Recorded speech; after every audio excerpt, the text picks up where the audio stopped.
Mum is slaving away. She's boiling clothes. She's boiling clothes in a big vat of clothes. She's stirring clothes. We acknowledge the traditional custodians of the land on which we record this podcast today, the Wurundjeri people of the Kulin Nation. We recognise their continued connection to the land and waters of this place and acknowledge that this always was and always will be Aboriginal land. We respect all elders and ancestors and any First Nations people listening here today. Thank you for that acknowledgement of country, Maz Fornasier. That's okay. Welcome back to the podcast. Oh my God, it's so good to be here. It took a lot of work to get here today. Like the world's stupidest movie.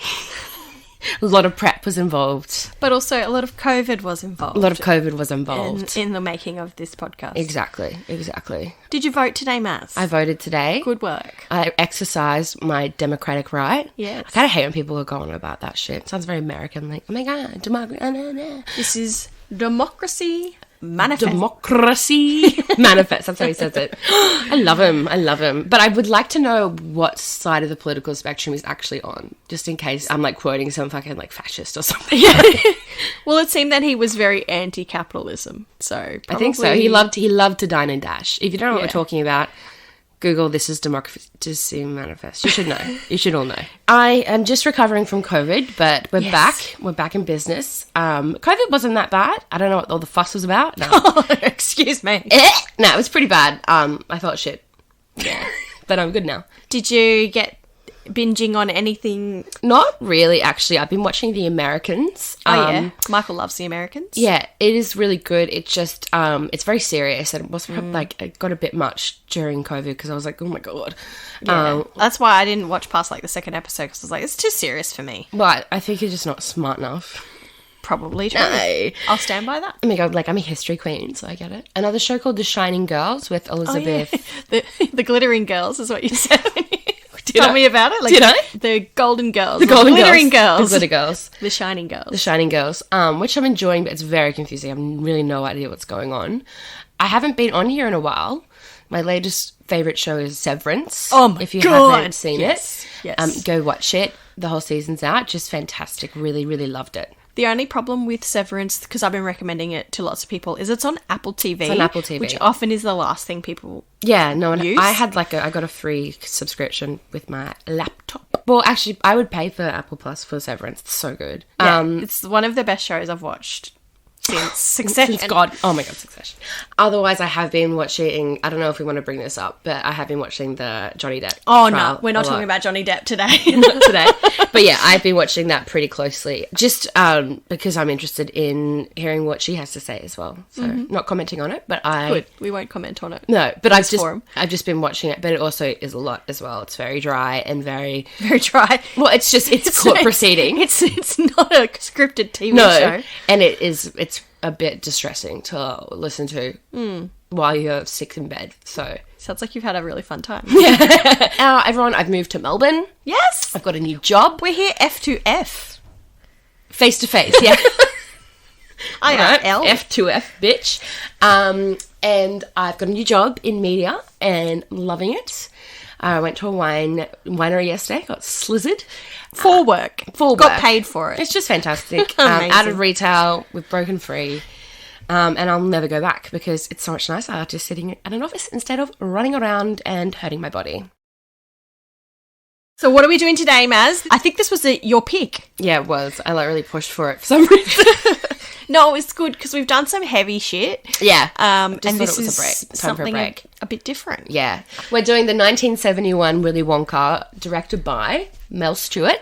But it's actually called Willy Wonka and the Chocolate Factory. Not Charlie and the Chocolate Factory. Based on the book Charlie and the Chocolate Factory. Very confusing. Bloody hell. One of the reasons why we're not doing the remake is because of Johnny Depp. But also that movie fucking sucks, so we're not doing that. Yeah, and it's not as much of a cultural icon. No, it's not zeitgeist. It's not zeitgeist. You know, we grew up with Willy Wonka and the Chocolate Factory. Yeah. Many people listening will have as well. And it's such a odd film. It's so fucking weird. It's very weird. It's a really, really weird movie. And it touches on quite a few things that is relevant to this podcast. It is. And it's like, we might get criticised for overthinking it or delving into it. It's already been done, Maz. We get criticised for this constantly. But it's like, I understand people being like, oh, leave things alone, but also it's fucking fun and it's funny to like really pick something apart, and if you don't like it, like, I don't know. This is not the podcast for you. Not the podcast for you, but also like, I think it's just fun to complain about things, honestly. I'll just give some interesting background in that it was Academy Award nominated for Best Original Score, and Gene Wilder was nominated for a Golden Globe as Best Actor in a Musical or Comedy. He wasn't nominated for an Oscar. No. Just a GG. And it didn't win anything. And it really kind of went into obscurity until like the 80s and 90s. Yeah. It got popular again. 1971. Yeah, it's really interesting because that type of movie to me seemed like it would have been really popular at the time. But I guess it's a weird movie and it's a weird kids movie. I can see why it wasn't that popular when it first came out. Because I class it in the same type of movies as like Mary Poppins. Yeah. And like Chitty Chitty Bang Bang, even though they're because we watched it all the time. Yeah, but they were a lot earlier. But I watched Look Who's Talking constantly. And that's not a good movie. And I watched a lot of Will and Grace. Like so much. Yeah. And Frasier. Oh, yeah, Frasier. I was like 8. What the fuck? Oh, weird kid. Weird kid. I liked my little History Channel shows like Ancient Aliens and UFO shit. I was like so wild. So weird. So wild. Can I just say, it was based on the book by Roald Dahl, and the book was written in, oh my god, 1960-something. Steph, do you want to recap it? I'll recap it. And I did actually read the original book, which is actually more offensive than the film. Surprise. So anyway, in a town in England, which is actually filmed in Munich, but anyway. Is it actually set in, like, does it say it's in England? Yeah, I think so, yeah. But yeah, it is actually filmed in Munich, and I remember watching them, the bit right at the end and being like, God, that's a pretty town. It's a German town. Yeah, it looks very German as well. London doesn't look that nice. No. Anyway, it was kind of set in, I guess, the 60s, whenever the book was written, in 1964. Charlie Bucket lives in a shack with his mum, not his dad in the movie. Dad doesn't exist. Does dad exist in the book? Yes, he does. Oh. And his 4 grandparents who sleep together in a four-poster bed. Sleep together. They haven't left their bed in 20 years and somehow haven't atrophied. And, like, I have a section on that. We'll get into this, but also Mum, Mrs. Bucket, says that Grandpa Joe hasn't touched the floor in 20 years. How does he piss? And shit. Maybe. Like, just in place? He pisses in place? Maybe he pisses in place. Like, shelter in place? He pisses in place. Disgusting. Anyway. That's what we'll say. I'm sure there's a chamber pot situation or something. But they can't touch the floor. But also somehow he buys tobacco. Anyway. We'll get to Grandpa Joe, but he's a fucking snake. They are very poor, although Charlie has just started a paper run and gets to buy a loaf of bread for dinner one night. How wonderful. Yeah. The town boasts Willy Wonka's chocolate factory, the biggest and best chocolate factory in all the world. After years of having the gates firmly shut to avoid spies to steal their secrets, Wonka starts a competition for 5 lucky finders of golden tickets hidden in chocolate bars, winning a tour of the factory and a lifetime supply of chocolate. And on this rewatch, my 600th rewatch, I've just realised that the whole thing was rigged. When we see the montages of everyone winning the tickets, Slugworth, who is actually Mr. Something, the guy who's posing as Slugworth, who actually works for Willy Wonka. Yeah. He shows up every time someone wins a golden ticket. And he's just right there. Right there. So it means that he must have known where the tickets were going to go and, he knew who was going to win it. But they're all kids that win it, even though, obviously, Veruca Salt doesn't actually find it herself. Yeah.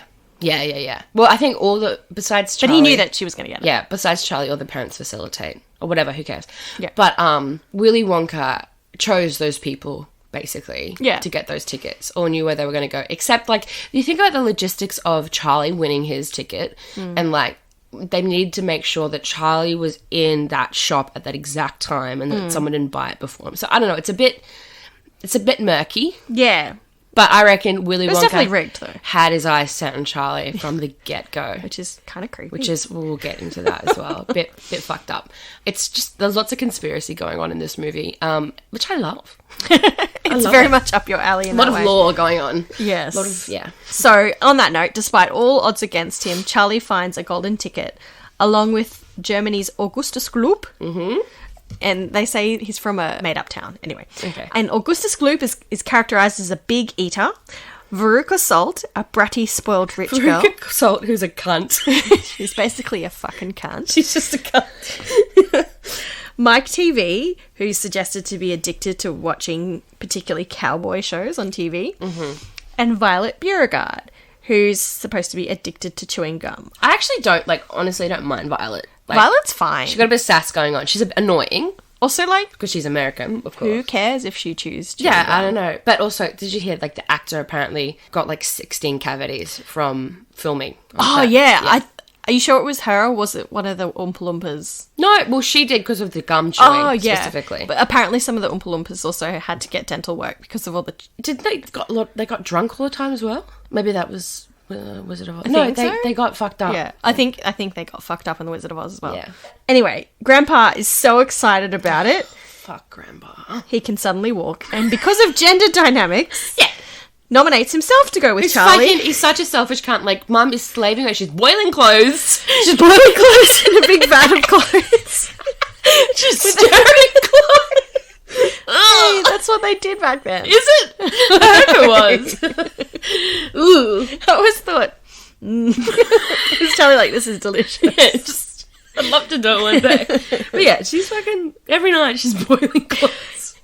She's looking after these 4 people that won't lift a fucking finger. These smelly old people. So, but she doesn't get to go to the fucking chocolate there's factory. No conversation about it. It's just Grandpa Joe. It's Grandpa Joe. I'm going. So yeah, in the movie, they all get a visit from the creepy, mysterious Slugworth, who offers them a large sum of money in exchange for an everlasting gobstopper bar from the factory, so he can steal the recipe. That plot is not in the book. Really? Yeah. Oh.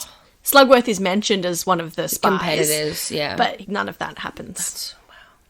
Also, I think that whole Slugworth plot was maybe lost on me when I was young. I kind of it only took me till recently to realise that he wasn't actually Slugworth. Yeah, that he was just kind of it's a complex child's movie. Yeah, I was always really scared of him. Oh, yeah. Yeah. As Charlie tours the marvellous workshop and gets to know the wacky, eccentric genius behind it, each child gets into a precarious situation related to their vice. Augustus Gloop falls into the chocolate river while drinking it and gets sucked up a pipe to the fudge room. And it's just watching this bit in the movie and knowing that is actually that kid up that pipe because... Is it actually? Well, yeah, he had to... He had to keep falling in the water constantly. And that actually smelled really bad or something because the cream. Yeah, apparently it was cream and it was disgusting and stinky and it was cold. The things that actors got put through back then were pretty awful. How old do you reckon that actor was? 13 at the time? Yeah, they're all pretty young. 12, 13. Sorry, I was at work. I was up the pipe again today at work. Fuck. Off you go. And poor old Violet Beauregard had to be in that massive blueberry suit for ages. I think that it stained her skin the purple. Yeah. Oh. And she just kept having to, because it was too hard to get her in and out of the suit, she'd have to just hang there upside down. You love to be a fly on the wall. For so much time. So yeah, she tests some beta gum, which turns her into a massive blueberry. Veruca Salt wants everything, so after a big song and dance gets dropped down the rubbish chute, because she's a bad egg, and Mike TV sends himself by television. My favourite thing is when, very small. His mum's, so upset, that he's small, and then she just, puts him in her handbag. Just, suffocates or something. Fuck it. In you go. Charlie and Grandpa almost kill themselves by drinking fizzy lifting drinks and float up to a perfectly placed fan in the ceiling, but burp themselves back on the ground just in time. But also, can we point out, whose fucking idea was that? Grandpa Joe's. It was Grandpa Joe's. Let's steal some drink. And, you only had to look up. They did look up to see that big fucking fan up there. At the end of the tour, they're told to head home without their lifetime supply of chocolate, and when pressed, are made to feel terrible for their fizzy lifting crime, which is my favourite bit. Fizzy lifting crime. Fizzy lifting crime. Fucking fair.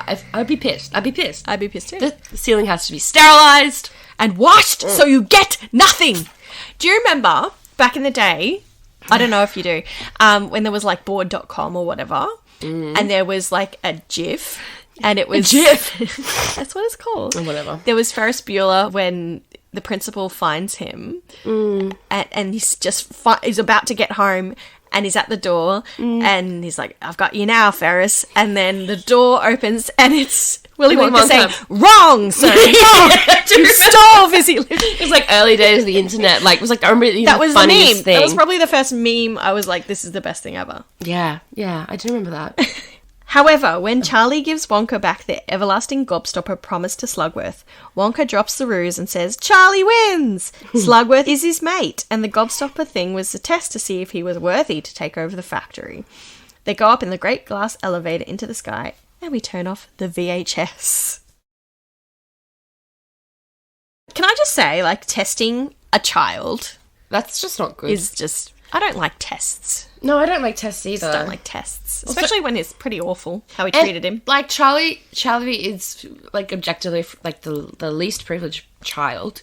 And, like, it'd be a pretty sweet deal for him to just, like, give Slugworth the money. I know. I would have taken the money if I was him. Yeah. For sure. But he's pure. And I really loves how pure he is. And for some reason, he's like, "I love you, Willy Wonka," even though he's a billionaire. Yeah. He's not distributing his wealth evenly.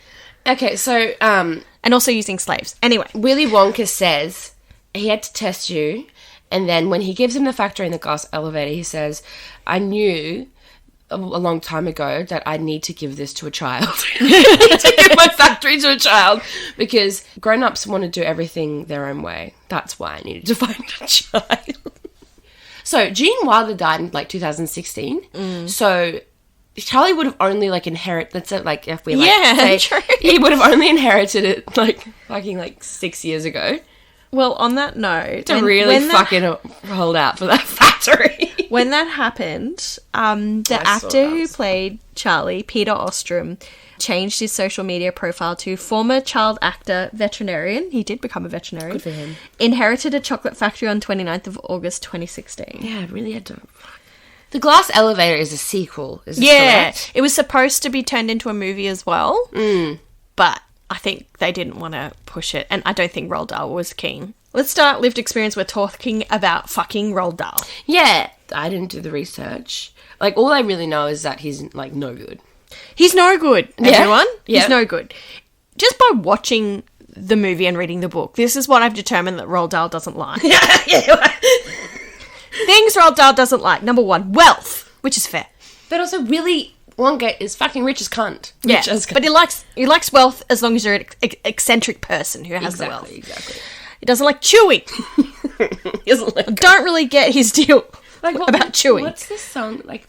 Yeah, there's like... repulsive and wrong, chewing all day long, the way that a cow does. Yeah. Given good manners, you will go far. So it's bad manners to chew gum. I used to chew gum. Don't tell Appa about this, everyone. I used to chew gum in my therapy sessions with clients sometimes. No one cared. Well, like, I'd rather a better breath. Yeah, and like I need to wet my mouth because I always have a dry mouth because of my meds. So there's nothing wrong with chewing gum. And if I don't chew gum, I drink more water and then I need to go to the toilet like every 10 minutes. If I chew gum as a way to alleviate boredom, then I'm not just going to like eat junk food. Exactly. But you know what? Eating junk food's fine. You should do it if you want to. Except if you're a Gustus Galoop. You know what else Roald Dahl doesn't like? Junk food. He doesn't like eating in general. What are you at? Getting terribly fat. He is the fat-phobicest person in the world. Exactly. Even though Willy Wonka loves eating. He's always eating a bar of chocolate in each of the scenes too. Like he's got a little bit of chocolate in his hand every now and then. Yeah, he's like a diabetic, clearly. Who, Willy Wonka? Yeah. Or maybe he's having hypos, is that what you're saying? I'm just saying he probably has diabetes because he drinks so much, eats so much sugar. But you get diabetes more from like...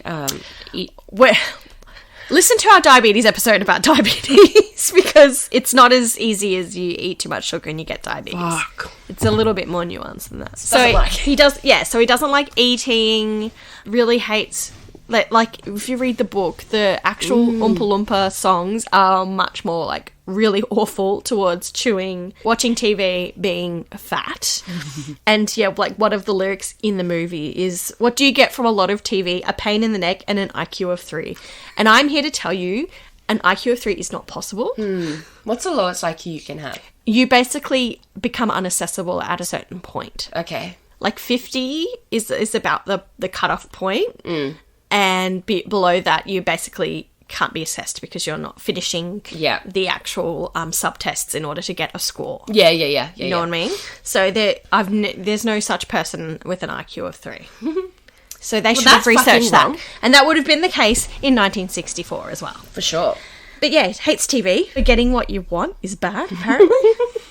Although, you know, Veruca Salt is a little bitch. So what does the song for Veruca go? Don't care how I know that song. I want it now. Oh, so he doesn't like greediness. Yeah, greed. Greed. But also, like, Willy Wonka has greed too. What makes her worse than him? Also, Willy Wonka hates children. And I think Roald Dahl hates children. Like, why does he want to kids around the factory if he hates them all? He kills all the children. He kills all the children. He also makes kids sign a liability document. And, you know, the only one who doesn't give a fuck about that is Grandpa Joe. He's I know. Fuck it, Charlie, we've got nothing to lose. Which we assume is like an accident indemnity clause, which is fine, but it should be the parents that sign it. Yeah. Well, it should also be readable. The only time he ever says, like, it's actually parents who are in charge of their kids being shit is, like, in one line, which was the Veruca Salt song, like, the mother and the father. Oh, yeah. I like that. But other than that, the kids all get punished. Yes. Like, the parents, I guess they kind of get punished in proximity, but it's the kids that end up, like, down the rubbish chute and up the... turned into a little boy. A little boy. Veruca's dad also goes down the incinerator, like, down the rubbish chute. But he puts himself down there. Yeah, but then Augustus Gloop's mum is just like, oh no, my son. He'll be turned into marshmallows in 5 seconds. I have to say, though, I love Gene Wilder in this. Like, when he's like, that's outrageous! That's not where it goes! Like, I love this. It's really fun. Like, he's funny. I'm going to pick apart a lot of the shit he says because whatever, but it's so funny. It's so funny. But that's most of it, I think, is Gene Wilder just being him. Just he's being hilarious. Like, fucking crazy man. Because a lot of the things, like, some of them were written lines, like his funniest lines, but a lot of them were just him putting his spin on it. What else Roald Dahl hates? Oh, yeah, please. Americans. Fair. Which is fine. Yeah. Other races? Because the last golden ticket finder who was, like, a swindler, it was a scam, was from Paraguay. Mm-hmm. Like, he's the only, like, non-speaking person who won the golden ticket, and it turns out to be a scam. So like, how ethnocentric can you be? I picked up on that as well when I was watching it, and I just thought it was racist because it's a South American Latina. Spoiler alert: Roald Dahl is racist. We know, But it was interesting. I was reading about that because I was going down my rabbit hole of like conspiracy theory stuff, and then I realized that the picture that they show of the winner on the black and white also the South American TV station is like black and white as well. It's like they're like old timey, but the photo they show is actually real life Nazi Martin Bormann. Fuck. So he was like the director of propaganda or something like that. He was like one of Hitler's like right hand men. So the director put that in as like a joke. Mel Stewart put it in. Yeah, he put it in as a joke to be I think it's pretty funny, honestly. Like, now that I know that it is. Yeah, but at the same time, like the that didn't age very well because it looked so racist. Roald Dahl ended up being like a Nazi, right? Yeah, an anti-Semite. He's like anti-Semite, so like the implications are pretty shit that he put that in there. But yeah, so Mel Stewart ended up regretting putting that in because no one actually knew who that was. Yeah. But that's a very funny joke. But the joke was there was a theory that a lot of the Nazis escaped to South America after World War II. I remember my ex-boyfriend's mum talking about, because she was South America, she's from Argentina. You're going to say Argentina. Argentina. And she, there was no agenda with her saying this, but she was like, you go out to the Argentinian countryside and there's a lot of blonde hair, blue-eyed people. So it's kind of this idea that maybe they did. So that was what the director was referring to. Yeah, he's an escaped German Nazi gone to South America and then has fucking forged a fake ticket, which is funny, but also it's funny and fine because they're like making a reference to Hitler and Nazis being bad and scammy. Yeah, but in hindsight, the fact that not great. Roald Dahl was an actual Nazi or anti-Semite, and the fact that it comes across racist. Because, But I think, like, there's other things in the movie, like, whenever... of course. whenever Willy Wonka starts talking in a different language, the parents are like, what is this? I can't take it anymore! Too much. Like, Augustus Gloop is German. Yeah, literally German. Like, there's a time where he speaks German, and, like, that would make sense to me. Yeah, that would... Well, I can't take much... Well, I guess when he was speaking German, Augustus was already up the tube. True. It's kind of pointless. So it didn't make any sense. Maybe he learnt German just for the occasion. He knew. Also, I posit that Roald Dahl hates curiosity in kids because the kids all end up in precarious situations because they want to explore and try. And it's so stupid. Like, they go into the invention room and Willy Wonka's like, don't fucking touch anything. It's like, you just got like 5 10-year-olds into like this room with all this bizarre shit. And you're like, oh no, don't touch anything. And also, they're better behaved 10-year-olds than most, yeah. to be honest. Yeah. They really they don't get do killed. that much. And Charlie's like the least curious. In the book, they don't get killed, but they get like... Well, I don't know if they get killed in the movie either, but like... No. But for all intents and purposes, no one gets killed. But in the book, they come out like Augustus is really long and skinny. Oh, yeah, that happens in the remake as well. Like, you see, there's a shot of them walking out. Yeah, and one is really flat. So they're scarred permanently. Yeah, and then it's like body gross out humour sort of thing. Yeah, which is not good. Can I tell you about Roald Dahl? Yeah, that's what you were doing.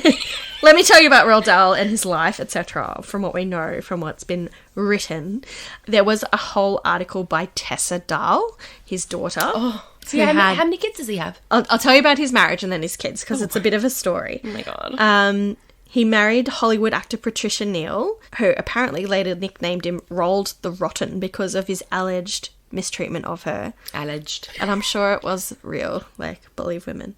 The couple settled in England and had 5 children together, but as his writing career took off, his 4-month-old son Theo suffered a severe brain injury when his pram was hit by a taxi in New York City. Oh. And then his eldest daughter Olivia died of measles encephalitis at the age of 7. Fuck, trage. In 1962. Wow. And then he had 3 other kids. So he had 5 kids, and you should be pretty traumatized by the fact that 2 of them died, but he like wrote a book about 5 kids who like are all shit. They're all so like I know. Roald? And then also, just to finish that point, Patricia Neal suffered a series of strokes, from which he never fully recovered. He divorced Neal and married a set designer with whom he'd had an 11-year affair, and he was an anti-Semite. But there's a lot of evidence of him being an anti-Semite, and I won't go into it. But finishing up this kids as well, like his daughter Tessa wrote a big article about how he was a real narcissist. She had a lot of mental health diagnoses and he refused to let her see a psychiatrist or a psychologist, and had really bad views on mental health. And it seems like he really neglected her and did a lot of golden child black sheeping. And the daughter that died was like his favourite. Oh. So it sounds like she had a really rough childhood. Wow. So he was a bad dad. Yeah, was a bad dad. And he's like, generally loved for someone who loves kids, but I don't think he did. Well, yeah, how many books did he write? Well, he did end up writing like other like adult novels as well. He did. But yeah, a lot of kids. The BFG, The Witches, James and the JJ Peach. Dahl wrote in reference to Jewish people in 1983. Never before in the history of man has a race of people switched so rapidly from being much pitied victims to barbarous murderers. Is he talking about Israel? It was about the Lebanon War. I'm not going to say he has a point. Well, he's saying a race of people. Yeah. He's not saying those people who are killing people. He's saying a race of people. I'm not agreeing, okay? And I'm not anti-Semitic. That's an anti-Semitic statement to make, though. Yeah. Oh, yeah. The way, yes. He's also said things like, those powerful American Jewish bankers and the US government was utterly dominated by the great Jewish financial institutions. So he's like a... he thinks that he's Jews a New World Orderer. Yeah, and Jews are taking over the world and taking all your money. So fucking dumb. So fucking dumb. But he says he's anti-Israeli and has become... This is what he said. I've become anti-Semitic in as much as you get a Jewish person in another country like England strongly supporting Zionism. He just really didn't explain himself very well. No, I get that. And I think I come across problems when I talk about Israel because I think people assume I'm being anti-Semitic. But it's a lot more nuanced, and I've obviously spent a lot of time refining my ideas and arguments in effort to not be anti-Semitic. And it's obviously... If you want to listen to my podcast, one episode of the podcast I did about it, but like it's a very informative one though. You explained it to me very well. It's like there's a very large difference between being Jewish and being a Zionist. It's almost I think it's a similar like dichotomy between being a Muslim and being a terrorist, or like, just because your religion or ethnicity might be aligned with something in some circumstances doesn't apply to everyone, obviously. So it's a small faction or a small percentage of Jewish people that are violent and murder people. But it didn't seem like he was... No, he didn't have that nuance. Surely he didn't have that thought process. It's not as much of a stretch to think that he hates children. He hates most people. He hates chewing. So he probably also is anti-Semitic. Yeah. Doesn't seem to love women much either, to be honest. Does the movie pass the Bechdel test? I didn't think about it. I don't think it does, because I don't think... The mums might talk to each other in like... No. That's 105%. They're talking to Willy Wonka. That's not an example. That'd be so funny. And as the Bechdel cast ladies will say, it's not a perfect test. No, it's not. It does not pass. I thought, because there's that quote I think it's something like Einstein or someone like smart who's like, thinking is 50%. Buttercream ripple. That's electricity. Yes. I thought that was He quotes a lot of things. Yes. I'll get to... And poets and stuff. It's quite funny. That is my favourite. So in the invention room, when... that's 105%, like that bit where he's like talking like creativity is like 70%. Ambition or whatever it says. Butterscotch ripple and electricity or whatever. And then he drinks it. And any good? Yeah. Any good? He goes, yes! He's so funny. It's really, really, really funny. And it's a kids' movie. I love it. Mm-hmm. And just to finish up on Roald Dahl, he hated the movie. He really didn't want them to make it a musical. And to be honest, the songs aren't that good. The only shit song is Cheer Up Charlie to me. But it drags everything down. It really... If you just adopt the Fornasier method, skip through it, never watch that part of the movie, you're good. But, like, none of the songs went on to be... Like, Sammy Davis Jr. did a version of Candyman, which got popular. But I didn't even know that was a thing. No, I've never heard of it. Until I heard it on, like, Kindling radio. What's Kindling? It's for kids, like radio for kids. Freaky. It's weird. It's got songs in it, but it's not that. It's not really a musical. Yeah, there's only a couple, really. I like Pure Imagination. Yeah. Candyman's song at the beginning, we haven't touched on that, is fucking weird. Yes. He's fucking weird. The shop owner, I think his name's like Bill or Jim or... Well, it's Bill's sweet shop. Yeah, he's a fucking freak. He, like, the way they've parted his hair, they want to make him look fucking weird. Like a little bit creepy. Like the child snatcher from... Yeah. Like, literally. Chitty Chitty Bang Bang. We should do that one. Oh my god, yes. And then all he's doing is giving away fucking free candy to all his kids after school. They all race into the shop after school, like, straight there, and he's just dole them out. And then Charlie was, like, looking in the window, like, pondering, like wish sadly. I could have the candy. But it's like... But you can! The kids aren't paying for it! Like, so what, why just go in, mate? Like, I don't get it. But then when he comes in to buy... Yeah, he's like... Give me the money! Yeah. Give me the money! Can you just, like, slip him an extra bit of chocky? Yeah. He's clearly the poorest man in the town. He's really... Yeah. So I don't know how he makes any money. That's a good point. But it's... Yeah. From Charlie. He takes from the poor. That's his, like, weekly, like, poor kid. He's like... Capitalism. Other lived experience things in the movie. I'll just briefly touch on Mel Stewart, the director. And the reason why he turned it into a movie, his daughter was reading the book and asked him, which is cute. Oh, that's so sweet.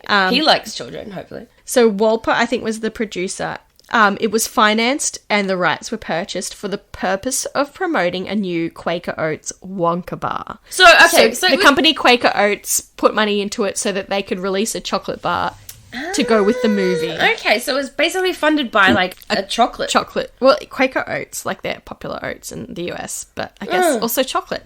Interesting. Okay, so it was like basically like a PR stunt. Yeah, and they changed the name from Charlie and the Chocolate Factory to Willy Wonka and the Chocolate Factory to make the product placement for the Wonka bar having, like, a closer association. That's interesting. So, capitalism. Capitalism, yeah, we made it happen. But then, like, Nestle owns Wonka now, right? I'm pretty sure, yeah. But like, that only came out, like, in the 2000s. Yeah. Gene Wilder.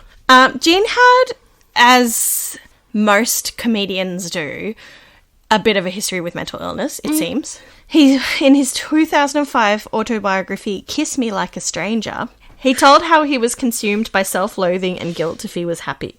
He called it his demon, saying, "My mother was suffering every day of her life, and what right did I have to be happy?" He later remembered his childhood as sane but disturbed. He was drawn to acting after watching his sister perform on stage, saying it gave him the chance to be someone else. And this is the saddest thing. When he was 13, he was sent to the Black Fox Military Institute in Hollywood, where he was sexually assaulted by another pupil and bullied for being Jewish. I didn't realise he was Jewish.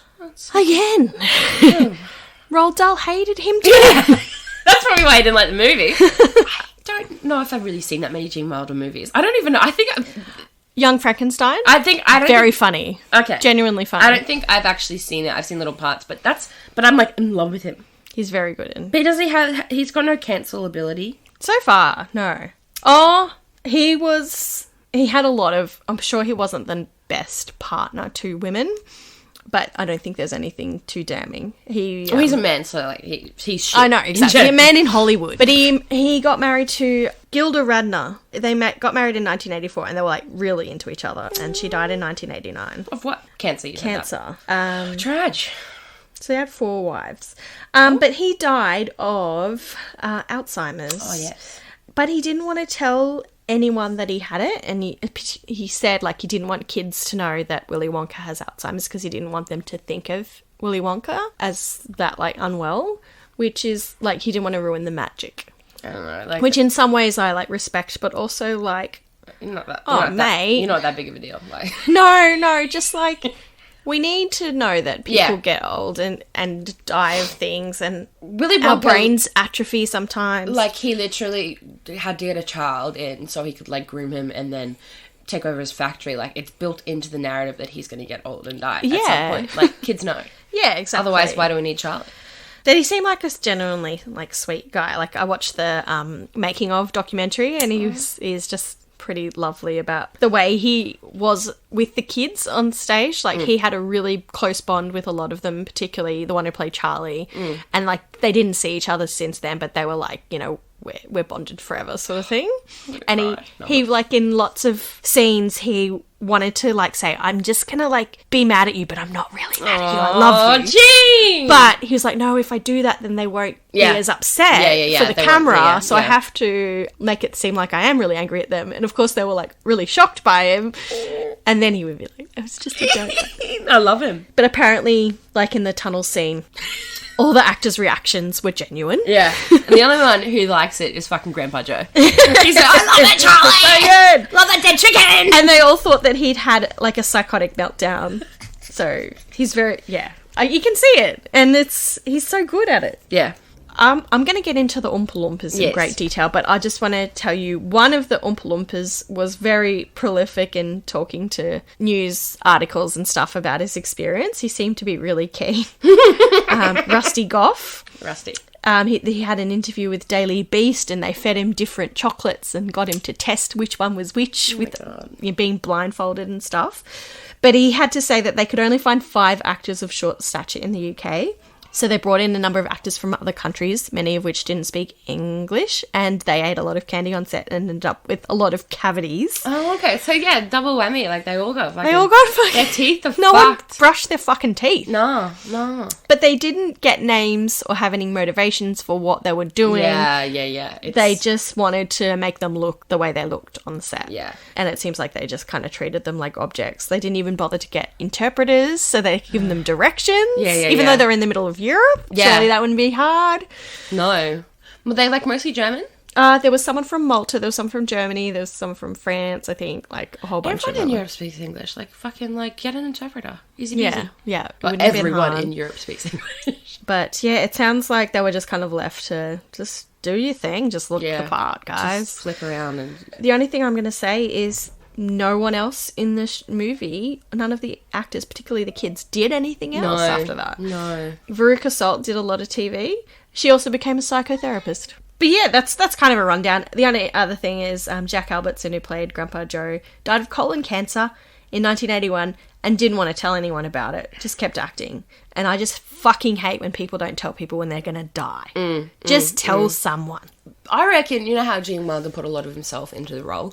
I reckon Grandpa Joe also put a lot of himself into that role. So you think that Jack Albertson is also an evil Oh, yeah. swindler? That's where it comes. I reckon Grandpa Joe's not even as bad as the actor. Like, fuck me. Anyway, we'll get to that. Let's talk about, rather than accuracy, what diagnoses perhaps some of the characters might have. Yeah. So, Maz, you've been doing some deep diving into Willy Wonka. Yeah, a little bit. What does Willy Wonka have, Mazzy? Well, when I did some research for this, I found a lot of articles talking about schizotypal personality disorder and also narcissistic personality disorder as possible diagnoses. But when I got to the articles, they were like mostly like grade 10 like film study essays. Like they were not very well sourced or thorough in research. I did find one really good article, but it was translated from, I think it may have been Indonesian, so it was a bit rough.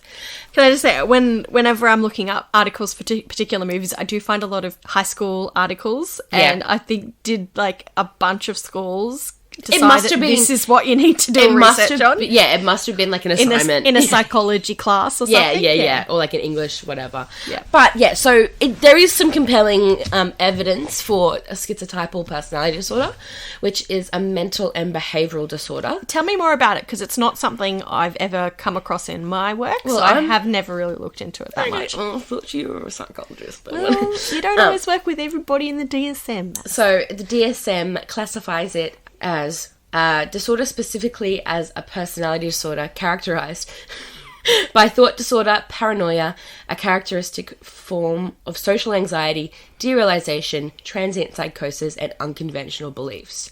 I don't know if it's that common. Yeah, it's not very commonly diagnosed. Yeah, I think it probably gets like aligned with like schizophrenia. Yeah, and that's, I think, a tricky thing, is determining which is which, and there's lots of crossover. Yeah, so people with the disorder feel profound discomfort in forming and maintaining social connections with other people, often due to the belief that other people harbour negative views about them. They have peculiar speech mannerisms and socially unexpected modes of dress. They react oddly in conversations, frequently interpret situations as being strange, having unusual meaning for them, paranormal, and so superstitious beliefs are common. Can I just say, just sounds like me. Well, the dress thing, like, I think some people probably think that my modes of dress are a little bit socially unexpected. You know what I mean? Like, so much of the DSM is context-driven in the society we live in. Yeah, it's cultural and, like, societal. I guess, like, well, that's one of the points, but he does seem to dress like a fucking freak. Fucking dress is great. Like, no, purple? Yeah. Fuck yeah. So, yeah, we're pathologizing Willy Wonka's behaviour here, but at the same time we love it, obviously. To meet the criteria, you need to meet 5 out of these 7. So the first one is ideas of reference. What does that mean? So I had to look this up too.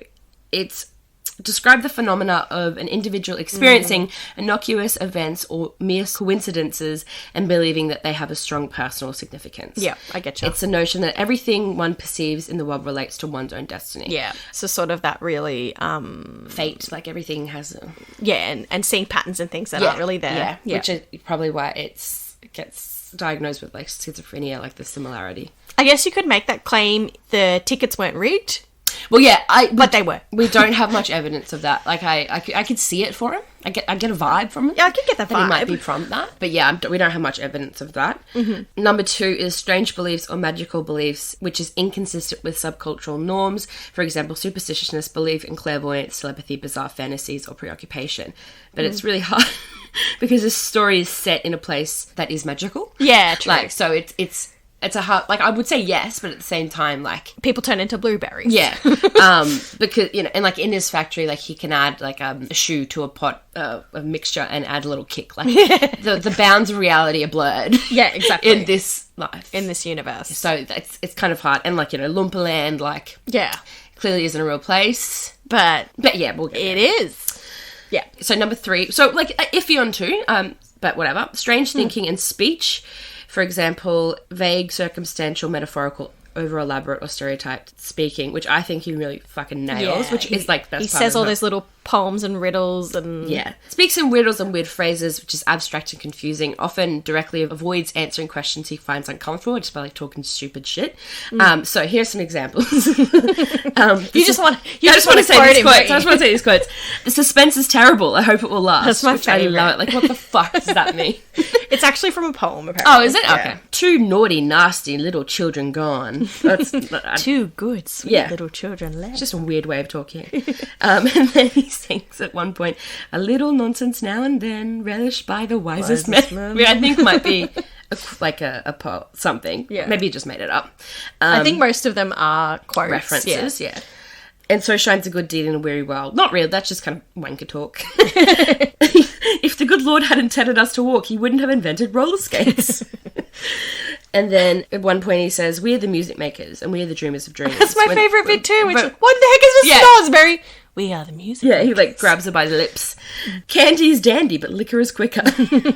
Where is the fancy bread, in the heart or in the head? Oh, you should never doubt what nobody is sure about, which is just a confusing sentence. So a lot of these are also in the book too. Okay. So, unfortunately, we have to credit Roald Dahl with I thought he was just making up some of that quips. humour. But, you know, Gene made it his way. Okay, so he ticks that one. Number 4 is suspiciousness or paranoid ideation. So I think he definitely ticks that because he totally shuts down the factory. This is a quote from the book that one day all of a sudden Mr. Wonka had to ask every single one of them, the workers, to leave or go home and never come back. And he obviously thinks that spies are trying to steal his secrets, which is a reference to a real thing that happened in real life, was it? Like there was people would keep stealing his recipes and suddenly they'll be releasing things that he's just released that does the same thing that his candy does. In real life, though, like, what's a real life example of that? It's like Cadbury and something, right? During Roald Dahl's childhood, the two largest British candy firms, Cadbury and Rowntree, sent so many moles to work in competitors' factories that their spying became legendary. This devious corporate practice serves neatly as Dahl's premise. So, while he is paranoid... There's like a decent reason behind it. And suspicious, if that's kind of, But at the same time, it's a bit over the top. It's over the top because he's obviously got so many inventions and he's the biggest chocolate factory in the world. He needs help. And this is what I hate about billionaires, and this has come up a lot lately, like being so protective over their absolute huge wealth. Yeah. When, like, you're going to be okay. Yeah, like, if someone took, like, 99% of it, you'll still be fine. You'll still be fine. Fuck You'll still make plenty of money. Also, you have copyrighted it, so you can sue the pants off people. Yeah, I just find that... Fuck Willy Wonka. That need to hoard and be so protective a little bit. So, over the top, He mistrusts the people around him. And obviously, like, the elaborate plot with fucking Slugworth, fake Slugworth and stuff, it's a bit shit. So I would tick that box for him. Yeah, that's a very, very... speaks to his suspiciousness about someone inheriting. Yeah. Like, it's a big elaborate plot to trust a kid. Yeah, when he could have... When maybe you should just not trust I just reckon there's probably, like... Well, that's one. You probably shouldn't trust a 10-year-old and be like, factory. Here you go, have my entire factory, 10-year-old boy. But also, I'm sure there's a more ethical way to do that. I don't know, like vets, the new... Whatever. So number 5 is inappropriate or constricted affect. Affect.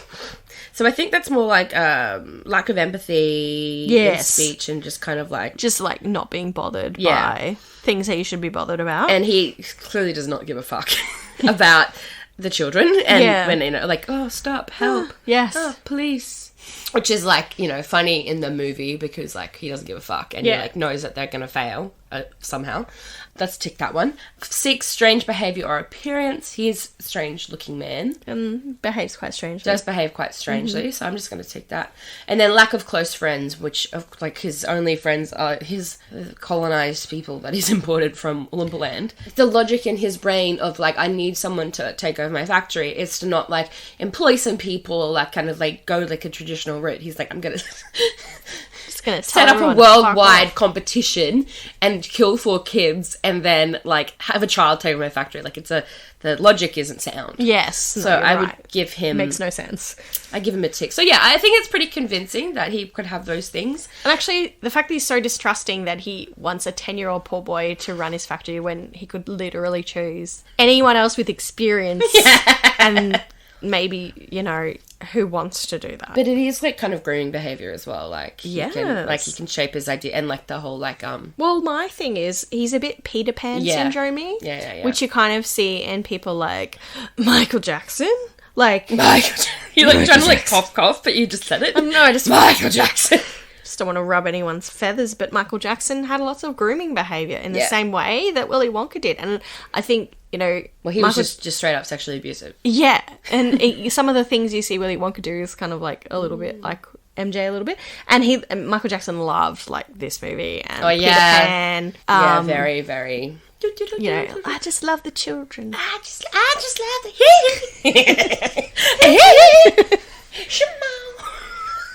So it's kind of worrying in the fact that it kind of dismisses that potentially pedophilic behaviour is happening. Like that, I like the last bit in the movie when he's in the Great Glass Elevator and he gives Charlie a really big hug. It just makes me feel a bit weird. Yeah. And I don't know if that's me being gross. Yeah, probably is. It just feels weird. But at the same time, I did see a lot of people talking about him possibly having narcissistic personality disorder. I can see traits for that. I can see the traits, but I'm more inclined to think it's schizotypal. I think he's not charming enough for it to be narcissistic personality disorder. Usually people with that disorder have more people in their circle and they manipulate people.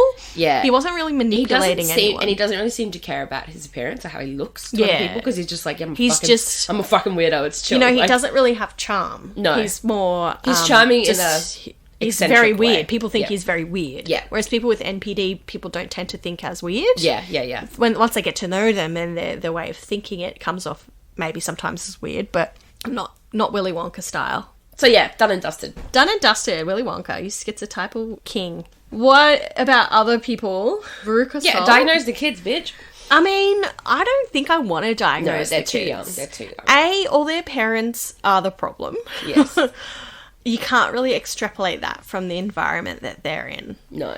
I mean, it's pretty clear that Veruca Salt is a spoilt bitch, but is that because she's got, like, some sort of psychopathology, or is it because that's the sort of environment she's brought up in where you just get what you want?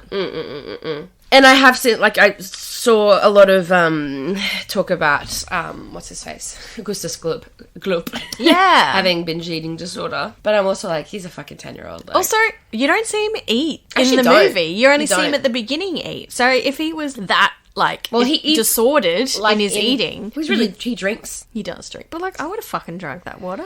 Sometimes- Everyone was eating in that scene. Yeah. That's my point. But I do love... And it's a bit of a shitty stereotype that, like, the parents like eating a lot. And when the dad, whoever is, like, eats the microphone. Like, that's I always thought that was funny. it might be, like, a shitty stereotype, but it's really It's funny. a shitty stereotype, but it's really funny. It is funny. He just eats the microphone. Okay. And, like, you know, if someone was being annoying and interrupting my dinner, I'd probably try and eat them too. I do love the psychiatrist scene in the really movie. funny, yeah.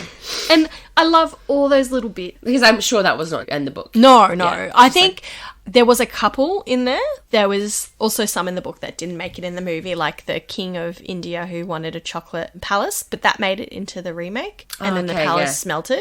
I always thought the psychiatrist was Slugworth. They look really similar. They look similar. They sound similar. Tell me what the ticket is. Like, you know, he says to his patient, like, to believe in one's dreams is a manifestation of insanity, and the sooner you accept this, the sooner you'll get well. Yeah.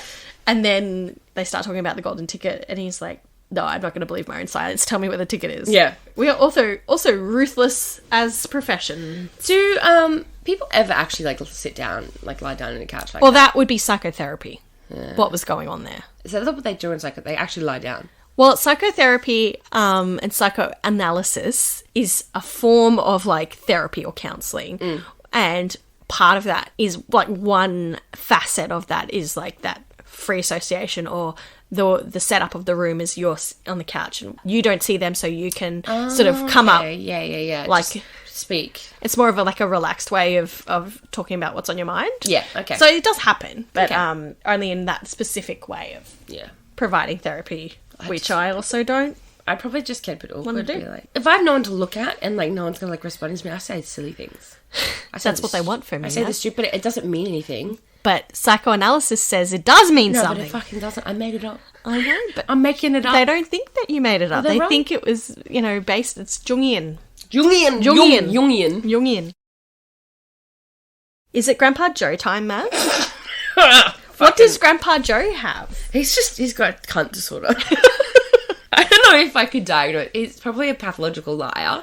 Maybe he's a narcissist. He does seem to only care about himself. Well, there's lots of stuff on the internet that suggests that he is committing disability fraud. For some reason I was like, I know enough, I don't need to look anything up, because I was just like, I know why I hate him, I'm going to tell you all about it. But yeah, well, he's fucking... Well, let me tell you, after 20 years, you could not get out of bed and then do a dance number. Your legs would be atrophied. And like break on the spot. Honestly, you wouldn't have the strength to even get out of bed. There's no way. And like if you don't walk for like 2 weeks or something, you get your kids. Well, they survived on cabbage water. You've seen Seven. You know the person who died, one of the victims. Yeah. Which was Sloth. Yes. And he just lay in bed and was just kept alive enough. Like, his body was rotting. Yeah, that's what would be happening. Well, he'd have like bed sores, and like if they never left that bed, like they would probably die. I don't know, it'd be like very unhygienic, and like it would stink. It'd be so it smelly. Would reek. And I think they are just shitting themselves. Well, they clearly aren't getting out of bed to shit. So, yeah. So, here's some things that I think need to be called out for Grandpa Joe. So, okay, he's obviously lying about being able to walk because he just gets up. So, he's fucking doing shady shit out and about. And he manages to buy a chocolate secretly. No one knows about it. He's committing disability fraud. Yeah, actually, yeah. How did he get that chocolate? He used his tobacco money. Yeah, and somehow bought one. Back to the tobacco money. Like, they're fucking eating cabbage water, and like he says, you know, when a bread looks like a banquet, you know, blah blah. I got no business buying tobacco. He should. How long has he been smoking tobacco? Bullshit. He should have stopped that years ago. Yeah. If he's selfish. And then his mum says, in all those years you said you're going to get out of that bed, I've yet to see you put one foot on the floor. And then his response is, well, maybe if the floor wasn't so cold. Fuck you, Grandpa Joe. Asshole. Like, I'm sorry that she can't boil. She has to boil your clothes all day. She can't boil the floor. Well, she can't do that. But, like, she spends all day boiling your clothes. Like, where is she going to get them? It's bullshit. So, also, I looked up the age of the actor when he was, who played him. What's his name? Jack Albertson. Quickly. How old he was at the time. So he was 64. So, like let's give him, like, 5 years leeway. Like, he could be, like, up to 70. Yeah. So he's been in bed for 20 years. So he went to bed. No one knows why all these people are in bed. I know. But, like, when he was, like, 50... So we're going to assume that he's lying. A 50-year-old man could definitely do work. Yeah. Like, you know... But back then, like, Charlie worked. He's, like, 10. Yeah, for fuck, yeah. Because it was, like, child labour. Yay. And also, people died younger. But, I mean, this was the 60s. It wasn't that long ago. Yeah. And also, like, I'm thinking, okay, with timelines, I reckon maybe it was probably just after World War II that he allegedly went to bed. So...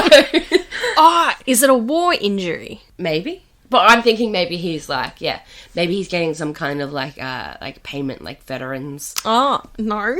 Then clearly not, because they don't have any money. They don't have any money. But yeah, there's something, he's feigned a war injury. Well, that's the thing. Like, when we're talking about accuracy, we don't know why all the grandparents are in bed and can't move. There's no actual, like... oh, they've got, you know, they're paraplegic or something like that, which also... That would explain, like... There's no explanation. Yeah. And it's almost the narrative is they're old, so they don't walk. Yeah. Like, that's just what happens they're to old people. in bed, yeah. For individual people all at this age stopped being able to walk. They're just... Once you get to 50, you go to bed. Like...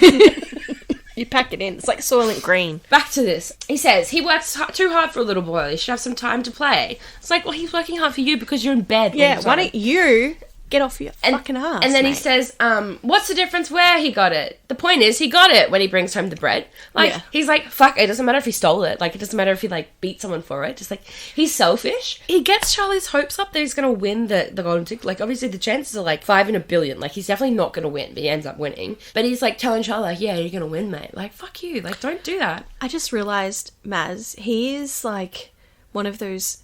You just have to believe in it and it will happen. Like, people, the secret. Wellness warriors. Manifesting. Yeah, rather than, no, it's because capitalism. Like, he can't just wish... And, you know, he ends up you know, maybe this is Roald's message. He ends up just being a good boy and wishing and hoping, and he and gets it happens. this amazing thing, and his life is different. Whereas, no, what needs to happen is the system needs to change. The system needs to, Grandpa Joe, the system needs to fucking change. And maybe if you can actually do something, like get out of bed, you should fucking do it. Exactly. But that's kind of also, like, pretty, like, capitalist, like, American, like, put your socks up by your bootstraps, brother. But also, he's a pig. But but also we hate him, so it's fine. No, but it's not a good message either way. He says things like, what's he got to hope for now? Let him sleep. Let him have one last dream. That's just a weird thing to say. He says he's got nothing to lose, which, I don't know, like, like, Grandpa Joe might not, but Charlie has, like, a full life. Yeah, he's got a whole life just ahead of him. He's been in bed for 20 years doesn't mean that. Anyway, he's the only one that likes the boat ride, so he's clearly a fucked, like, piece of shit.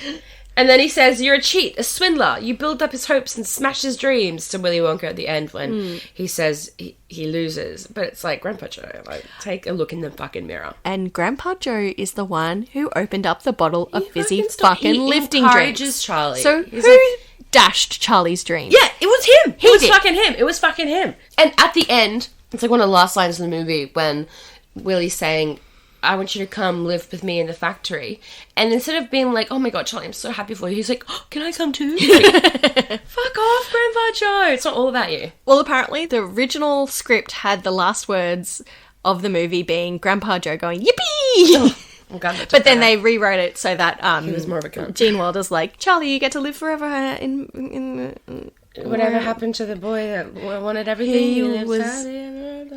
He lived happily ever after. Like yeah, that. Which I hate, but everyone loved it. Apparently, compared to Yippee. But it's also like, I'm glad that they didn't end it on Grandpa Joe going, yes, I got what I want. Yeah, fuck him. So yeah, that's just a taste. What would you diagnose Grandpa Joe as? A narcissistic fuck? Probably. Is pathological lying like a diagnosis or is it a symptom? It's more of a symptom, I would say. A criminal. A criminal. He's a crook. He's a crook. He's an inhuman monster. So we haven't talked about the teacher who doesn't know how to do percentages properly. Like, one, he's a shit teacher. I can't figure out 2% or something! But, even though, like, he can't obviously do maths, the way he's explaining it is just terrible. Like, it doesn't... Anyway, just thought we should pepper that in. Also, the experiment is highly dangerous. Yeah, but I'm into that. Like, it's kind of like, Charlie Bucket. I was just about to say the same thing. And I did. He's like, but he, like, got into that room and was like, all right, Charlie, I'm going to fucking almost kill you. Like, yeah.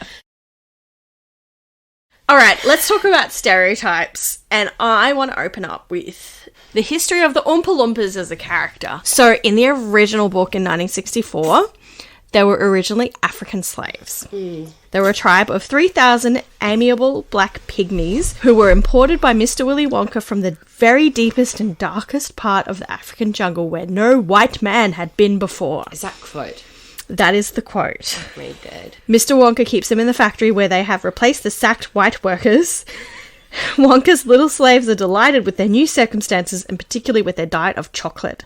Before they lived on green caterpillars, beetles, eucalyptus leaves, and the bark of the bong tree.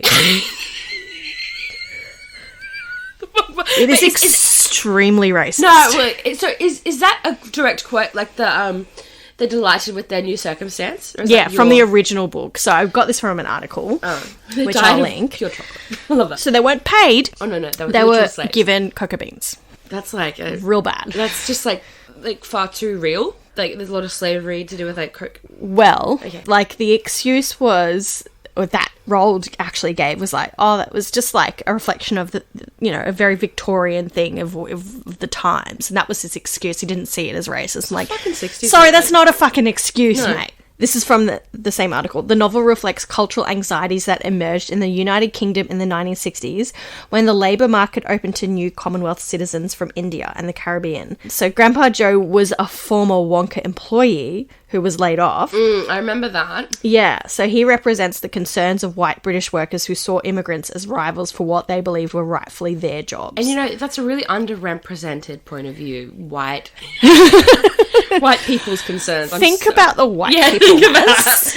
The fact that it's Grandpa Joe on top of that. It's not and yeah. So, it's still racist, it's very, whichever very bad. way you look at it. And when Wonka's factory reopens with a secret workforce, Charlie says to Grandpa Joe, but there must be people working there. And Grandpa Joe responds, not people, Charlie. Not ordinary people, anyway. So fucking racist. Terrible. They're not real. They're not ordinary. So after the movie came out, the creators of the movie intentionally, made Oompa Loompas not African slaves. It's just frustrating, I guess, which is good, but it has to be another, marginalised... Exactly. ...people. But I guess, I understand that they're, magical characters. So you need to be able to import, a group of people... Oh, no. We don't need to do that at all. No. It could have just been magic. It could have just made something up. Yeah. He didn't have to become a colonizer or it's actually it's pretty similar to Israel. So, because what Roald did, and it wasn't until 1973, which was after the movie was out for 2 years, Roald decided to create a group of little fantasy creatures. So he saw them as charming, whereas the white kids in the books were unpleasant. And they are kind of hippies that just had fun and laughed and didn't really care much about anything else. So... Hippies. Yeah, they were sort of hippies and they only wore flowers and the kids didn't wear any clothes at all and stuff like that. The kids from the factory? No, the kids in the Oompa Loompa. There was a whole... there was families of Oompa Loompas and the kids didn't wear anything. And they had a great time. So that was the ones that were in the book. And they sort of symbolised 1970s counterculture. Yes. And its rejection of materialism, conservative values, and social and political conflict. So he kind of turned it into the opposite. Yeah.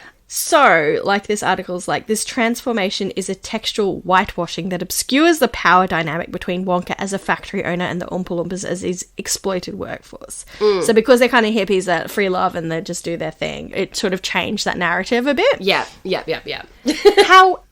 the filmmakers essentially created the Oompa Loompas as we know them now. Yes. And used a marginalised group of people, as you said, who are othered quite regularly. Yeah. And created a very negative stereotype towards people of short stature or dwarves. The Oompa Loompas don't seem to be agents of good at this point. They help him with the factory, but they also just sings rude songs. Yeah. And judge everyone. Yeah. And they're sort of the morality makers. Yeah. Which is also a common just trope. A weird idea of morality, don't chew. Because when you see short-statured actors in films, they're often playing creatures that are magical or give moral tales, or like Willow. He's a good character who ends up doing good things. Willow. Oh, you gotta watch Willow. It's very, very badly kind dated. of like a disability porn. No, Willow is a fantasy film. Oh yeah, but what I mean is they're the character is the moral character. It's kind of yeah. It's that sort of trope, and often inspiration porn too. They make it happen, even though they're small. No, disability porn. No, that's an actual thing that we say. Other common tropes that it maintains is that they don't have their own autonomy. They're slaves. They're still paid in beans, not money. In the movie, it's a special privilege, which is a pro-slavery sentiment. He displaced an entire people to make them all reliant on him. Because, surely the people that want to come, surely not every single Oompa Loompa wanted to come, but also, they have children, if they have if children exist or whatever. That's a pretty traumatic thing to go through. Born into, slavery, basically. Yeah, born into slavery. Even if it was their parents' choice. It's a cult. And, of course, Wonka's I protected them from the snars, the vicious knids and whatever. Yeah. But, it's I'm a hero. Yeah. Are you? And it's very, similar to that sort of US... It's very, and they mention here the Atlantic slave trade, and... It's very, old colonial, colonial. Orientalism, this is not my language, but this is also the stolen generation as well. But, the colonization of Africa and the, in quotations, taming, the savages. And, bringing Western ideals to a player. That missionary thing. Yeah. Which is very gross. Very English, very 1800s. Yes. Other things, they're devoid of personality or flair. They don't have their own names. They're all the same. They do little carvers. Yeah, but they have the same flair. Yeah, true. They don't speak. They have, no autonomy. They don't do anything for themselves. When Willy Wonka blows a whistle, they just show up. He doesn't even talk to them. Yeah. They seem to have, more fun in the book, whereas, in the movie, they're just, really They're like monotone. emotionless as well. I don't see them smile. No, they don't show any emotion. And they're only men in the film. There's no women, which is and in the sexist. remake as well, it's only men too. It was only one man. It's only Deep Roy. Yeah. They switch it for one character, which is like a bit of a cop-out. Well, it's weird because then they're clones. Yeah. It's confusing. I don't even know what that really means if you look into it. And they're obviously othered the whole way through because they're told they're not real people. Well, of course they're real people. What stuff and nonsense. And the fact that Veruca Salt's like, I want an Oompa Loompa. They're toys. She wants to, they're objects. Like, I want to buy. Yeah, they don't have their own lives or anything. You can It's just no good. purchase one. And then on the note of her as well, when she comes and like trashes the Golden Goose room, like no one helps them clean up or stops her. Yeah. And they're just like, oh fuck, she's ruining everything. And Willy Wonka's just standing there. He doesn't give a fuck. He doesn't give a fuck. No. And even like in the beginning, that weird guy that just turns up. He already asked me, but I know when it comes in. Oh, with fear of little men. Yeah, you dare not go hunting for fear of little men, which is a poem called The Fairies by someone. But still, it's like you should be scared of little men. Like, Yeah. Can you get any more tropey? No, it's not good. It's very bad. It's not fucking good. It's very bad. So I know that it came up a few years ago because kids for like Halloween and Book Week or whatever would dress up as Oompa Loompas, and it eventually came out like, maybe you shouldn't. Well, it's also because it's like orange face. It's like, it's kind of close to blackface as well. Like, it's just a bit... Well, I haven't made that connection. I don't think they would have. I think it's just more the fact that it's parodying a really messed up trope and depiction. And also they have like, it's like, they have completely different coloured skin. Yeah. I feel like that's kind of like a...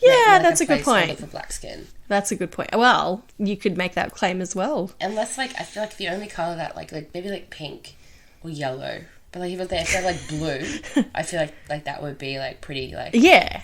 A little bit more, like, obviously this is a magical creature. No, I mean, like, blue is, like, racist.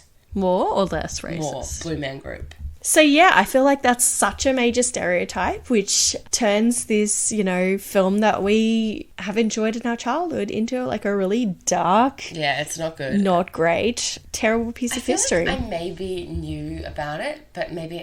no, actually, I didn't know about it at all until looking at it for this. Well, it's very easy to find it now. So if anyone feigns ignorance and is like, you're looking into it too deeply, like, nah.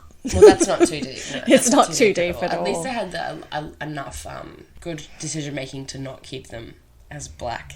African. Yeah, like they knew in 71 that, let's not do this. Yeah. And I mean, I'm pretty sure the decision was like, it might not fly well, we might not make as much money, but at least I don't care how they made that decision. The fact they made that decision was good. It's just not good. They didn't do good for people with short stature. No. But also, Roald Dahl wrote it in 1964. Yeah. That's not early enough for that. Like, no. He should not have done that. No, that's like, post... I feel like that's 1800s thinking.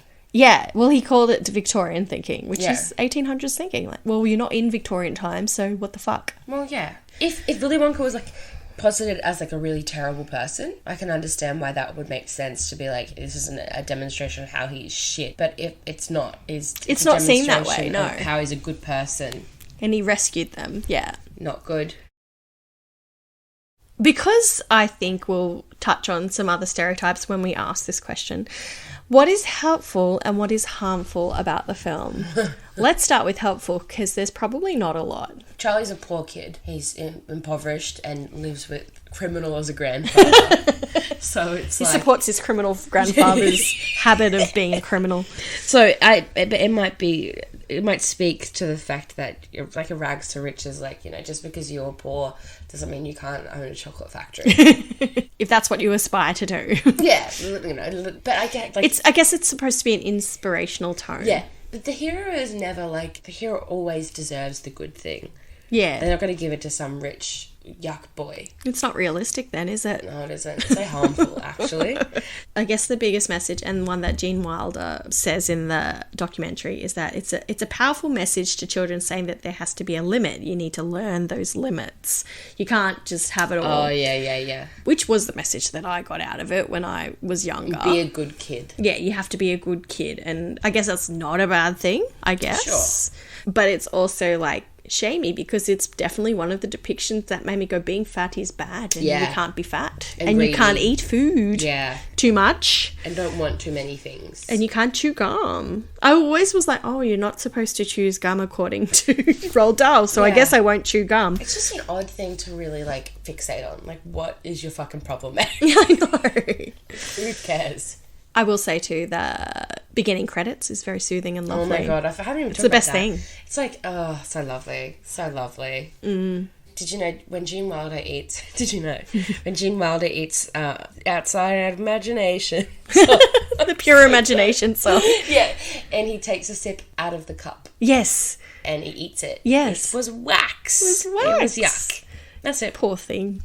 Yeah, but I don't think everything was edible in that room. No, apparently they said about like 30 to 40% of it was edible. Just still pretty. Yeah, still pretty good. Like, yeah, there was bits that they could eat and then bits that were plastic. Anything else that you think is helpful? It's a fun movie to watch. It is. And Gene Wilder's just beautiful. Yeah. I think it was a movie that I was always like, I like this movie, even though like sometimes I'm not enjoying it. And I think it sort of enhanced my love for quirky films, like films that were a little bit weird. Also, like that bit in like the boat scene, and there's like literally like some like a chicken's head getting chopped. I know. Like, that's fucked. The fact that that's in a kid's film is really fun. And like the one with the worm on the face. Oh, it makes the me millipede or something. Disgusting. Yeah, still watching it now. It looks fucking creepy. But yeah, it's I liked the movie. I still enjoy watching it. Of course. What's harmful about it? Let's start with the biggest harmful thing about this movie. I think you'll all agree. Cheer Up, Charlie. Oh my god, that is so fucking harmful. Not only is it a terrible song, can't stand it, but it's so fucking long. So boring. And it's like such a colourful movie with so much going on, and then we just have to watch Charlie like walk down a fucking alleyway for like 5 minutes. It's bullshit. And I feel sorry for that actress. Obviously, she didn't do anything else after this, and it's probably because everyone fast forward through her biggest moment. Yeah, and she didn't get to go to the fucking factory either. So like she was at home boiling clothes, singing. Does she even get to go to the factory? Who knows? Oh, no, she doesn't go. She gets to go. In the book, she does. Yeah, but like Willy says, your family can come live. Yeah, I know, but like Grandpa Joe gets all the like joy and excitement. She gets fucking nothing. I just can't stand it. I can't stand Joe. Joe. Joe. Call him Joe. Come on, Joe. Joe. But we haven't mentioned Slugworth. Yes. Has facial deformity. Is that what we call it? Yeah. A facial difference. Facial difference, sorry. But I guess at the end of the day, he does end up not being a bad person. I still remember him as being scary, the villain. And so it's not good for people with facial differences. Yeah, so that like bad, scary equals scar. Yeah. And I guess that's the biggest harmful thing in this film. I think the inherent ableism in it. Even down to... I haven't mentioned... I know what you're going to talk about. When Willy Wonka... when we first meet him and he's pretending to be somewhat disabled and having trouble walking. Yes. And he looks quite frail. But it's all right, guys. It's a joke. Because he does a little somersault. Yeah. But also, that was Gene Wilder's idea, was Gene Wilder. Yeah. He actually put that in there and wouldn't do the film unless he could change that bit of the script. Yeah. Okay, Gene. And like, he just thought it was like a little like little tricky. Well, it was a way to make, in his mind, and it makes sense. He wanted people to not know, whether they could trust him or whether what they were seeing was what they were actually getting, kind of thing. And it made his character more eccentric, which I get, but it is a terrible message that like, when they first see him, like, oh no, he might have a disability. Yeah. Oh, it's okay. He's fine. It's all right. He's able-bodied. He could do a somersault. It's fine. Yeah, he's actually like mobile, so we like him. And there's a lot of messages in the film that being dumb, in quotations, is bad. Even as though well. The teacher is not bright. No. Yeah. All the kids in this movie are arrogant and shit. Yes, and I think that's the point. I'm just like, enough with that point. I'm gonna move on. No, but like all the kids, like even in the classroom, they kind of seem like dumb. or like they don't seem smart enough. And they all seem to be like, oh, I ate 100 bars. Yeah, it was like, great. oh, fuck, but that also doesn't. But also, if they aren't as smart, that's fine. But being not as intelligent is like a bad thing. Yeah. And watching TV makes you stupid. Which is stupid because, like... That's not true. I watch so much TV and I'm so smart. But, like what type of TV? You could be watching documentaries, you could be watching the news. Like... And I'm pretty certain if they were to do an actual research study saying, does TV make you stupid? The answer is no. I don't think so, yeah. I know of one study or, set of studies that say that kids that are exposed to TV as opposed to human interaction gain less language, like acquire less words than when they're around actual people talking. That doesn't necessarily mean their IQ is affected, though. That's more about language acquisition and literacy. Yeah. Your IQ is actually doesn't shift. It is the way it is. It is what it is. It's always going to be the same. Pretty much, Even though it's like bound by culture. So it's bound by culture, you might not know things. But the concept of IQ is your capacity for learning, really, rather than how much you know. Yeah. So it shouldn't affect it. It just shouldn't inherently affect it. In fact, probably improves how much you know, because if you watch a lot of documentaries, you learn stuff. Yeah. Well, just like the type of shit. If you're watching like cowboy, stupid Mike TV shows, maybe you will be dumb. No, you won't be, because we just proved that. But just with a caveat that we're using these words in quotations, everyone. But there's also lots of words bandied around in the show, like she's a nitwit and stuff like that. And, maybe Veruca Salt isn't a nitwit. Maybe she's actually quite smart, because she manipulates her parents real well. I reckon Veruca Salt is highly intelligent. Well, she gets what she wants. She does. I reckon she's got a really sharp mind. Yeah, I think she's very smart, actually. I think I could be a best friend with her. Yeah, a best friend with her. I just think she has been failed by her parents and probably needs to just have better role models. That's the case with a lot of these kids. Yeah. But that's only mentioned in the movie, like, once, when the Oompa Loompas... Oompa Loompas. The Oompa Loompas say it. Oompa Loompa Loompa. Yeah. Also, the message around behaviour in that it's very black and white. Like, there's... Good, bad. And even good eggs and bad eggs. Yes. The bad egg goes down the chute. The good egg becomes a golden egg. I wrote that, and I forgot to mention, but yeah, it is like it's either good or bad. Yeah, it's and very Veruca bad. is bad, and her dad is bad. And Charlie is good. Good. Which is just not a good way to A, view the world, and B, do they have to just be good? They could. I could be bad, but I'm perfectly good at it. What? Sex me. I don't care. I like the smell of it. What are you talking about? S&M by Rihanna, the song. I can be bad, but I'm perfectly good. I don't care. I like the smell of it. And also the way Willy Wonka decides they're bad because they do, one bad thing. Yeah. But so does Charlie. He doesn't know that they weren't going to give the everlasting gobstopper back to him because they all got fucked over before they got the chance to even give it to Slugworth. He just decided they were shit. Yeah. But also, they don't know that Charlie isn't So Charlie keeps the everlasting gobstopper, but he doesn't, it doesn't necessarily mean that he's going to tell Slugworth. No. He just needs to, he could just be like, nah, fuck it, I just want to go home. Yeah. What if he wasn't, But yeah, I do think that the nuance is missing, and it's sort of suggesting that if you have parents like this and you chew gum a lot, you're a bad kid. So it's if you have parents like that, it's well, what the fuck can you do to change that? I know. Roald Dahl is saying you're inherently bad, and you should just go down a garbage chute. And if you're fat, don't even just get me started. Well, and that's my last point, is that body shaming. I think that's probably for me, is the biggest message. Obvious, shit. Because I guess there's also that people that equate being fat with being bad. Yes, and being greedy. Yes. All those traits kind of roll into one.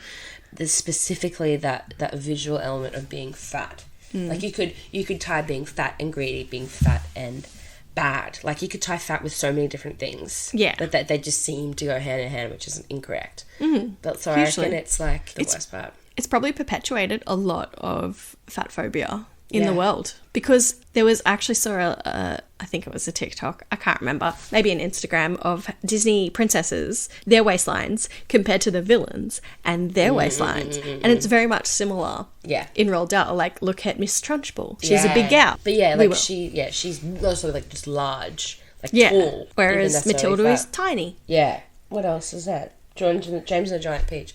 I don't really remember who the villain was. BFG is big and friendly, so that's different. Oh, Roald Dahl's doing the work.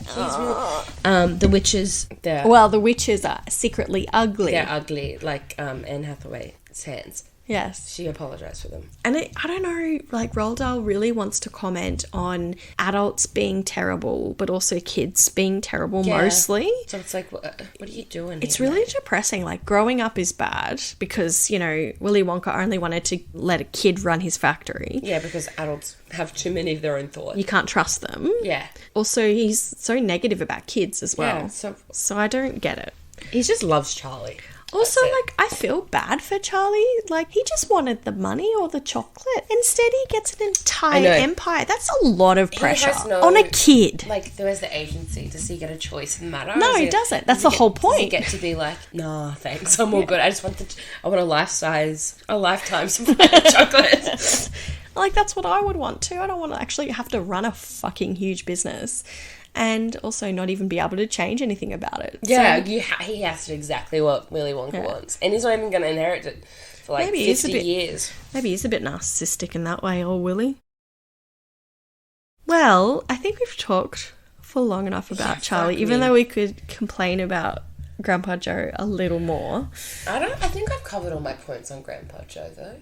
Well, you know, there's actually a lot in the internet about how bad he is. Oh, and about how, so Mr. Joe Peck. Mr. Joe Peck. I also love that the teacher's name is Mr. Turpentine. It's actually Turkentine. Oh, yeah. Well, that's not as nice. Well, that's it in the book anyway. I like Turpentine. Yes, me too. Mr. Joe Peck, it's like, say hi to Grandpa Joe. It's like, bitch, like... You haven't seen him for 20 years, mate. Yeah. Like, yeah. Is Grandpa Joe secretly sneaking out and having some beers with Mr. Joe Peck and Grandpa Joe are fucking around. Like, they're wilding out. I reckon Grandpa Joe's cheating on Grandma Georgina, maybe. I don't know the other Josephine. Grandma Josephine. Oh, well, you don't know what goes on in that bed, really. Yuck. It'd be so smelly. Yuck. Oh, poor mother of Charlie. Shall we go through the scores? Oh, yeah. Oh. Yeah. So lived experience, which I think it doesn't get a point because of just like... Roald Dahl. It just did so bad for disability in terms of the Oompa Loompas that... yeah, we're going to give there's just no way we can give it a point for anything. No. Accuracy... Well, it didn't really purport to do anything, so I don't think we can grade it. No, I don't know. And there's stereotypes. There are stereotypes in there. They're very bad. They're bad. Stereotypes. And then helpful, harmful. As much as, you know, I still enjoy watching the movie, harmful. I'm going to give the movie half a point for enjoyability. Okay. That's not really in the criteria, but fine. For the suspense is terrible. I hope it'll last. That's what the half the point gets. Well, I think, Maz, when we have a spare moment, we should do a little bonus episode on Matilda because we've wanted to do Matilda for a while. I wanted to have its own episode, actually. Yeah, but... Because it's really... I can't do all Roald Dahl all the time. Okay, we'll think about it. We'll take this off mic. Should we take it off screen? Take it offline. Take it offline. Have you not used that term yet in your new job? No. We'll take this offline. Yeah, no, thank you for joining me on my podcast in our actual house. Hopefully by the time this comes out, you know I'm political. I can't hide it anymore. She's been doing such a good job of hiding that. We have a new government, but maybe not. Thank you. Oh, yeah, we got to go look at the results. We'll see where we're at. Should have a pretty good idea soon. But yes, thank you very much for listening. Don't forget to subscribe and rate and review us. Give us an iTunes and a Spotify. You can review on Spotify now. Did you know? Amazing.